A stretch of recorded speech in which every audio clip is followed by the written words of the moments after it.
ready? Ready, take it away. All right, you guys, the audience, are parents of children in grades 3 through 8, and we are the Americans for American Children, the AAC.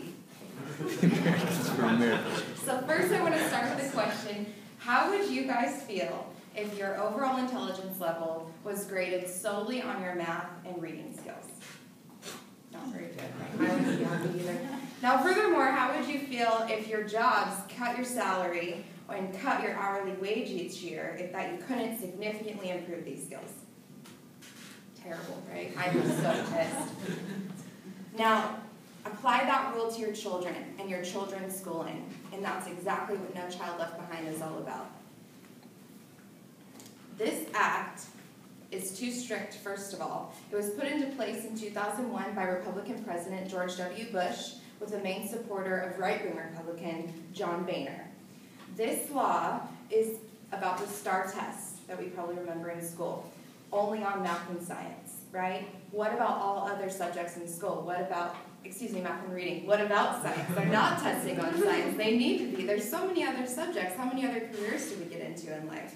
According to the Act itself, on page 3, the 4 main goals of this law are 1, to increase accountability by threatening the schools, and 2, to focus on what works, to support the high-scoring schools, and then to take from the ones that aren't. This is not fair. This is not right. And 3, to reduce bureaucracy and increase flexibility. But we, the AAC, want to know, who is this flexible for? This is flexible for the government. This isn't flexible for the parents or the educators or the students, certainly not.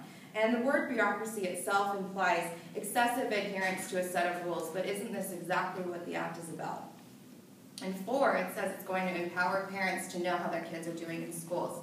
Well, knowing how your kid does on a STAR testing exam is not knowing how your kid is doing in school. They draw designs on those little Scantrons. They're not really caring about those tests. They eat their Scooby snacks. They don't care. What matters is the report cards, right? The report cards on the actual curriculum that they're learning every day in school.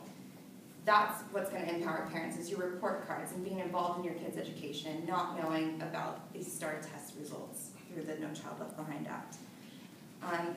Studies show as well that this law is kind of forcing educators to teach to the test. They're teaching the answers. They're not teaching students to think critically. They're not teaching the actual content.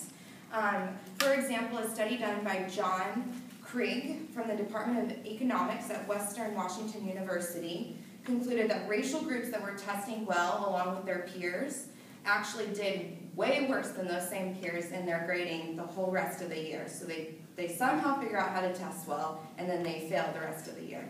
So what gives? This just, again, shows that they're teaching the answers. That's not what we want to do here. We want to teach skills. We want to teach students to think critically so that those students can go get jobs later in life. This law is too strict. Again, it was put in place by right-wing Republicans. It's a little too strict. According to Kay Weebly in the Times, 48% of schools last year failed to make the grade. And again, that results in funding being cut. That results in affecting your children. If you fail, your schools, again, cut funding. In worst case scenarios, those same schools can be taken over by a charter school. Or if the school is scoring well and your student isn't doing well, your student can sometimes be encouraged to move schools by using Title I funds. What if that was your child? Your child. The one that might be traumatized by this embarrassment. The one that just wanted, it was just little Timmy that wanted to go out and play with his friends. He wanted to go play with Billy for PE, but he couldn't because apparently he wasn't smart enough. He had to skip out on all the things he was good at just so he can go learn how to fill in a bubble that'll say that he knows how to read and write. But it really doesn't show them anything. And above all that, according to Motoko Rich from the New York Times, during this time when STAR testing was going on and where it was starting, cheating started to grow in this age bracket dramatically. And that's just teaching us all the wrong things about testing. And when people try to tell you that this act has been working, they might just be uninformed, but you aren't. You will know that the government has been trying to eliminate it, and it's actually been getting revoked in about half the nation by now due to the Obama administration, and also Congress as well. The only problem with Congress trying to resolve it is that they're having a problem having both sides agree on where we need to take it, but both sides do understand that it needs to be eliminated. The Act also uses the term flexibility, as we stated, as this big selling point. They make it sound like it's this shiny new car, but you're all smarter than that. You know that those little things aren't going to sell for you. It throws the word around so much. On page 8, it says that schools will gain flexibility, but in such an unfair way. All it's really saying is that it has the ability to kick your kid if it's going to make them look bad. That's not the type of flexibility that we need our teachers to worry about.